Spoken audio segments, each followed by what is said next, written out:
Kamusta po muli mga katambay? Si Kamanong po, ang inyong lingkod. Nagbabalik po muli para po magkomento dito po sa ating tambayang makabayan. Komento na inyong lingkod. Ito po mga katambay, pagdating po sa ating mahal na Vice President mga katambay, talagang aktibo po at talagang nagkukumahog pa, ma-interview at tanungin ang mga dahilan kung bakit o ganito, ano nangyari mga katambay. Ganyan po ka-agresibo ang ating mainstream media pagdating po sa ating mahal na Vice President. Pero po, sa issue po ng Pangulong Marcos, lalo sa droga, kasama ang asawa at ang grupo ng Voltes 5, wala pong naglalakas loob na mga media, mainstream media, kahit isa. Hindi ba tayo nagtataka mga katambay? Puro Vice President lang ang talagang agresibo sila. Tanungin ng mga personal, di ba? Direct to the point.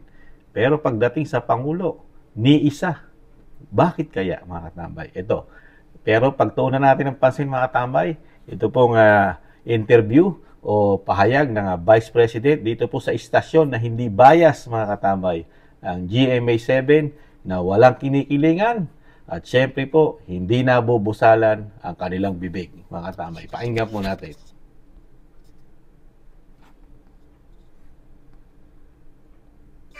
Sinagot ni Vice President Sara Duterte ang iba't ibang issue tungkol sa kanya kabilang pagbawas sa kanyang security at mga punaan niya sa gobyerno. Binahagi rin ni VP Duterte ang isa sa mga dahilan kung bakit siya nagbitiw sa DepEd. Unang balita, si Marisol Abduraman. Ngayon lang muli nagpaunlak ng panayam ang Vice Presidente matapos ang formal na i-turnover ang pamumuno sa DepEd. Ang mga dahilan ng kanyang pagbibitiw bilang miyembro ng gabinete. Hindi pa raw niya kayang isa-isahin. Mahaba talaga yung listahan ng mga rason. At iba-iba siya, kategorya. Merong personal, yung sa aming dalawa lang. Merong DepEd, merong budget, at merong sa bayan din. So, medyo mahaba yung listahan and sa pangayon hindi pa kasi ako handa na umupo para isa-isahin yun. Pero sasabihin ko sa inyo kapag ready na. Someday, hindi ko lang alam kung kailan yung araw at oras na yun. Pero binahagi niya ang isa sa mga dahilan na ito na may kaugnayan sa budget ng gobyerno. Pero kung basahin mo lang yung GAA at i-trace mo kung saan pumupunta yung pera, makikita mo na hindi maayos yung pag-handle ng pera, ng budget ng gobyerno. Sinubukan kong itama yung nakita kong mali. Pero syempre, wala akong nakuhang suporta, wala akong nakitang pagbabago. Kaya sabi ko, hindi siya mauulit sa akin sa budget ng 2025. Hindi ko na kaya na ako pa rin yung hawak ng Department of Education budget and uulitin lang yung ginawa dati. Kumusta po ang relasyon mo ngayon kay BBM po, ma'am? Oh, hindi na kami nagkita at hindi na kami nag-usap ni President Marcos. So wala akong description sa relationship namin ngayon ni President Marcos. Hindi na kami nagkakausap. Ngayong wala na siya sa poder ng administrasyon, tila mas malaya nang nagsasalita ang Vice Presidente. Kung sino yung nakikita ninyo nagre-react publicly and privately sa mga sinasabi ko, yan yung mga tao na natatamaan sa mga sinabi ko sa statements ko, yung hindi tapat sa serbisyo, hindi tapat sa kanilang trabaho, at hindi tapat sa pagsisilbi sa tapayan. Yung frustration ko as a Vice President and as a Filipino sa mga nangyayari o naririnig natin sa ating gobyerno, nilabas ko. Sinabi ko naman noon, di ba, hindi ako gumagalaw para sa administrasyon, hindi ako gumagalaw para sa oposisyon, hindi politika, kundi para sa bayan. Ikinagulat naman daw ni VP Sara ang survey ng Okta Research kung saan bumaba ang bilang ng mga Pilipinong nagsasabing pro-Duterte sila. Nakakagulat lang kasi ngayon lang ako nakakita ng survey na ang tanong ay pro-Marcos ka ba or pro-Duterte ka ba? Talagang gagastos ka ng pera para tatanungin ng mga tao kung pro-Marcos ka or pro-Duterte ka. Dapat siguro nilagay doon pro-Pilipinas ka ba? I'm sure lahat yun lilipat doon sa pro-Pilipinas. Babasa mo naman kaagad eh. Yan po mga tambay, ang pahayag po ng ating mahal na Vice President Sara Duterte. Talaga pong, ayan po, nilabas niya na po ang patikim pa lang sa administrasyon po ng bagong Pilipinas mga katambay. Talagang malalim po ang pinaguhugutan po ng ating Vice President dahil sa mga nakita niya, dahil nga sinasabi nga ni Vice President at komento ni Kamanong, lahat po kasi ng mga pinag-usapan, mga mangyayari dapat gagawin dito sa ating bansa nung sila'y magsama bilang unit team, walang nakita po ni isa ron ang Vice President. Di po ba? Lalong-lalo na yung sinasabi natin na sana'y gagawin po ng Pangulong Marcos nung kampanyahan na nililigawan niya po ang Vice President at ang dating Pangulong Duterte. Ibalik tanaw lang natin mga katampay kung gaano po ang ginawa pong sinasabi ng mga Pilipino di umano na nabudol po. Una po kasing nabudol dito ang Vice President. Ganito po kasing klase ang ginawa po nilang style ng administrasyon Pangulong Marcos Jr. nung panahon na sila'y nanliligaw. Balik tanaw lang natin mga katambay. Minamahal naming Pangulo, happy birthday po! Kami ang buong madla ay nagpapasalamat sa iyo sa lahat ng iyong ginawa para sa ating minamahal na Pilipinas. Alam po namin ang sakripisyong pinagdaanan ninyo. Alam po namin ang lahat ng ginawa ninyo dahil sa pagmamahal sa taong bayan. Hindi po mababawi sa dami ng panahon ang inyong ginawa. Maraming salamat, Mr. President, at maligaya. Tingnan niyo po mga tambay, mismo siya, nung kumakampanya, talagang bilib na bilib siya ang Pangulong Marcos sa nagawa, sa dami ng nagawa at sakripisyo ng dating Pangulong Duterte sa bansang Pilipinas, sa ating mga Pilipino. Pero ngayon, hindi nakikita po yan ng ating Vice President Sara Duterte. Lalo-lalo sa kaperahan. Sa kaperahan po, kung paano po mag-handle, gumastos ang bagong Pilipinas. Nakikita po ng Vice President yan kung paano magpatakbo, lalo sa kaperahan ang ating gobyerno. Nakikita niya po, lagana po ang korupsyon. Hindi niya maatim ng Vice President yung nangyayari po sa ating bansa. Lalo sa paggastos ng pera. Di ba? Nakikita niyo na po yung mga programa. Anong programa po maipagmamalaki ng bagong Pilipinas, mga katambay? Ikumpara natin sa legasiya ng dating Pangulong Duterte. Di po ba mga katambay? Hindi na mabibilang sa lahat ng daliri natin sa ating katawan, mga katambay, sa dami na nagawa ng dating Pangulong Duterte. Ngayon po, ano po ang legasiya na nakikita natin, mga katambay, na ginagawa po ng bagong Pilipinas? Maliban po sa isang damukal na ayuda, isang damukal na bilyon-bilyon ang ginagastos sa ayuda, mga katambay. At yung mga programa, mga katambay, mga walang kalatoy-latoy, korupsyon ng nakakalungkot lang po. Isang damukal na pera na sasayang. Lalo po yung, pag naaalala ko po mga katambay, yung flood control na ginastosan po. Ayon po mismo sa kapatid, Senadora, 1 bilyon mahigit isang araw ang nagiging budget siya sa lintik na flood control na yan para hindi na tayo bahain sa Metro Manila, sa Luzon. Tinangay lang po. Wala na po nangyari. Tapos, ang mga programa, mga katambay, ang programa, wala halos. Puro band-aid solution. Kadiwa. Yun lang ang programa na binibigay sa ating mahihirap, sa ating bayan. Sa kabila ng kilalaki po ng pera, nakakautang pa tayo sa labas ng bansa na bilyon-bilyon. Magbabudget tayo ng trilyon-trilyon, kung ilang trilyon isang taon. Ito lang ang nakikita ni Vice President Sara Duterte. Gusto niyang baguhin. Gusto niyang baguhin yung sistema. Kaya lang, walang sumasama sa kanya.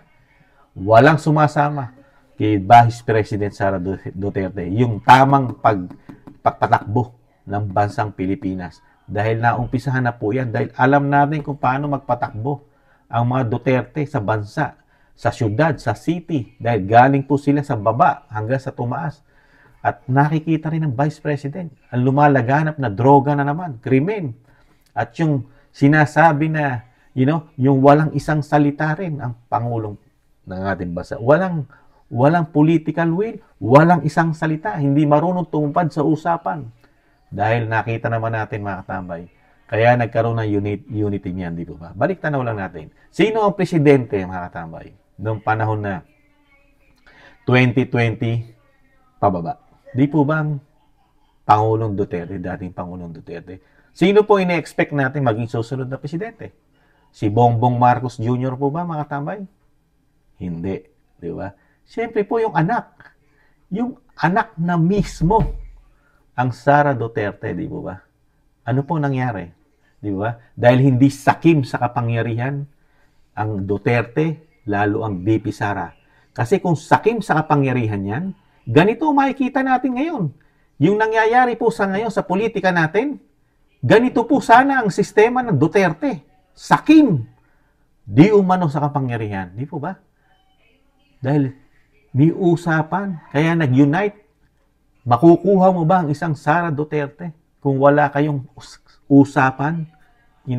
Matinong usapan yan. Mga may pinag-aralan yan. Abogado ang Sara Duterte, mga tambay.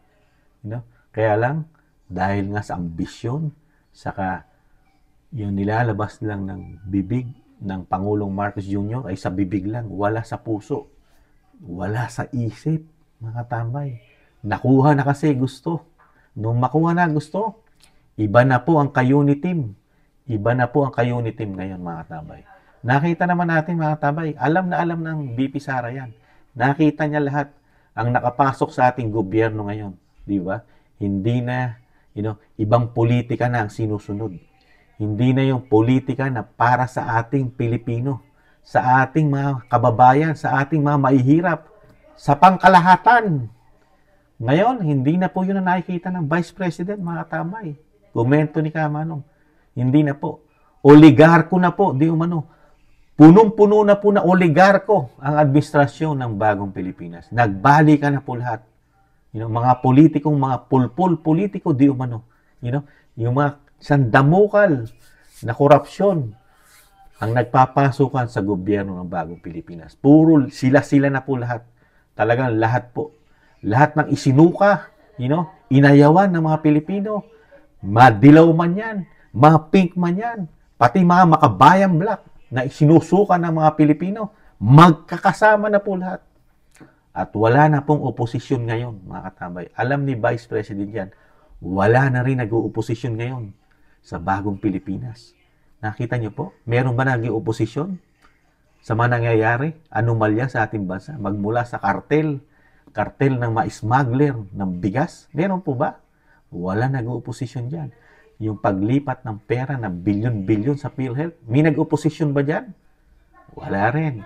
May nag-oposisyon ba doon sa isang damukal na bilyong-bilyong na ubos na pera sa flood control? Wala rin nag-oposisyon dyan, di ba?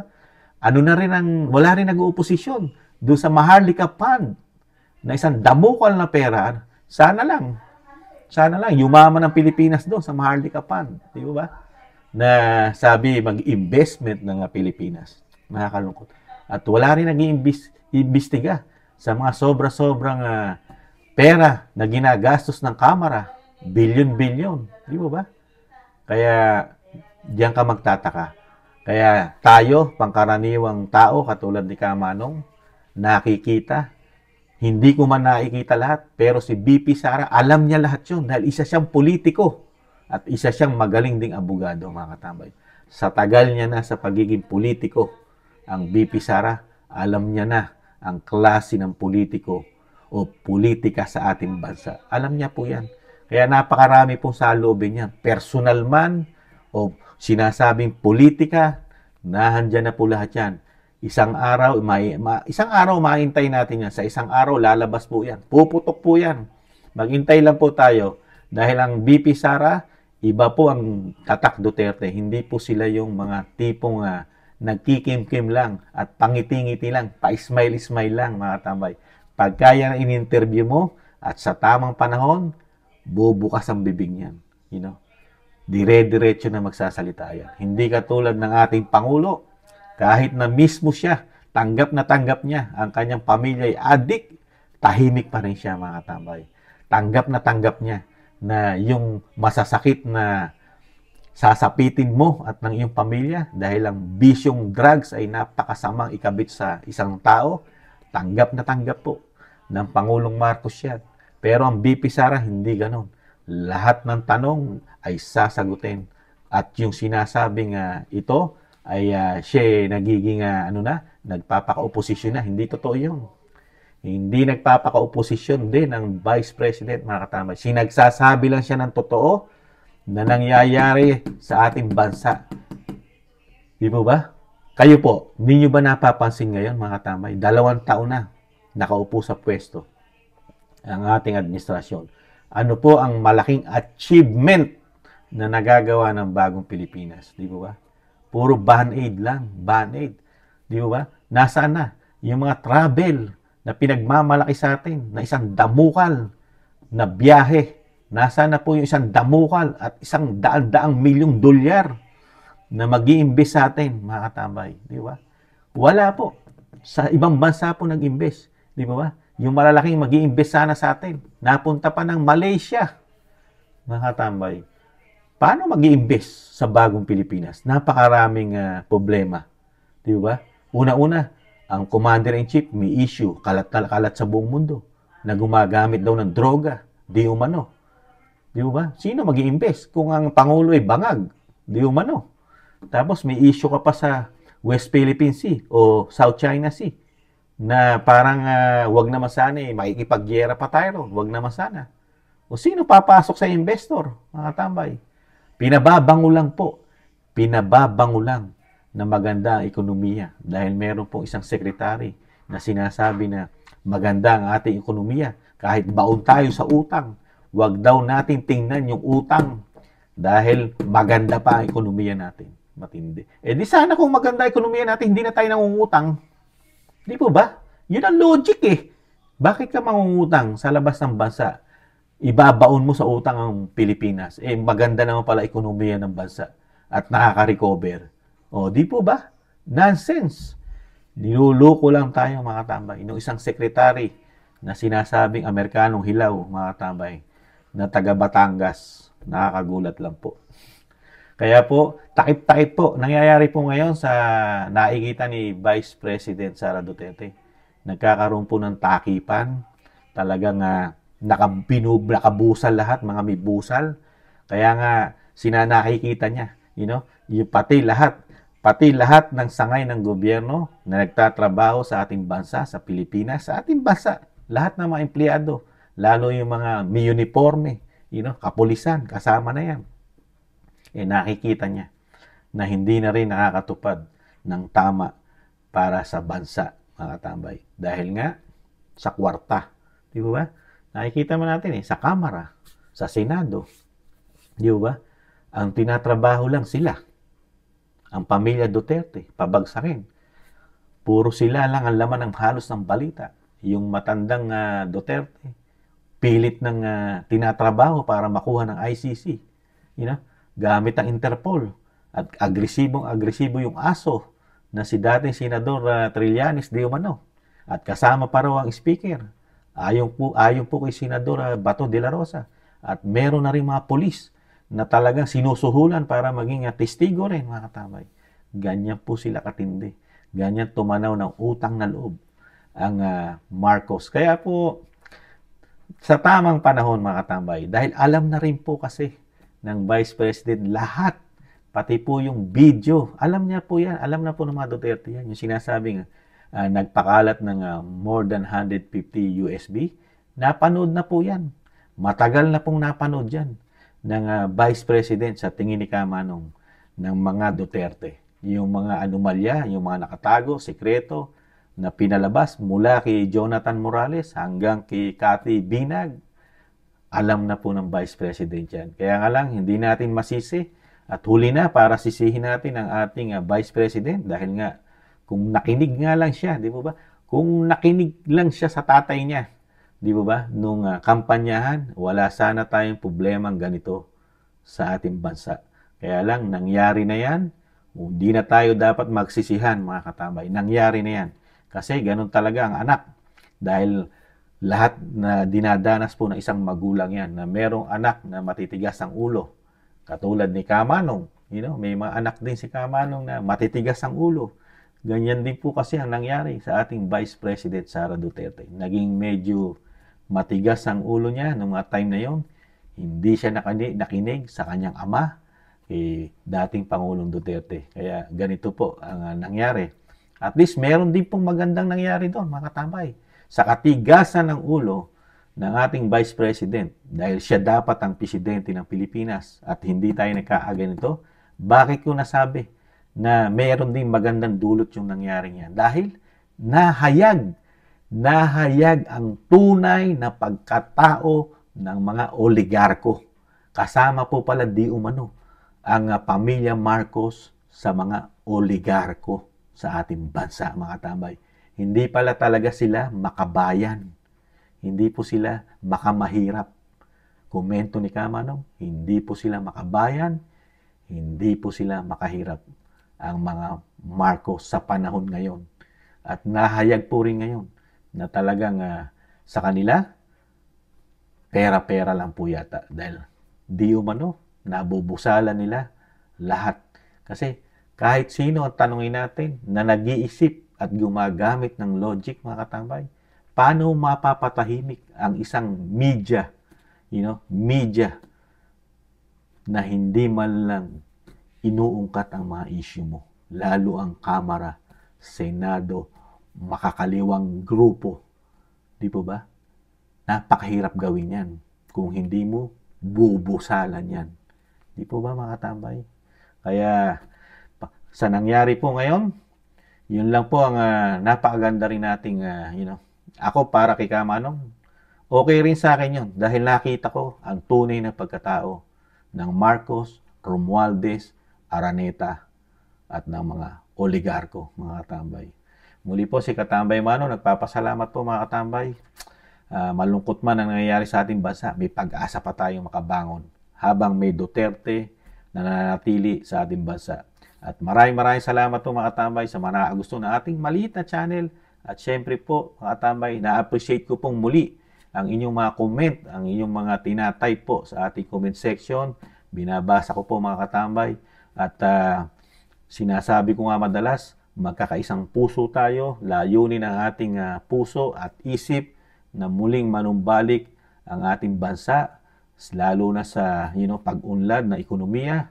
At syempre, mabawasan ang inflation ng walang trabaho sa atin at bumaba ang bilihin, mga katambay, para man makatikim naman tayo ng konting ginhawa sa ating pamumuhay. Di po ba, mga katambay?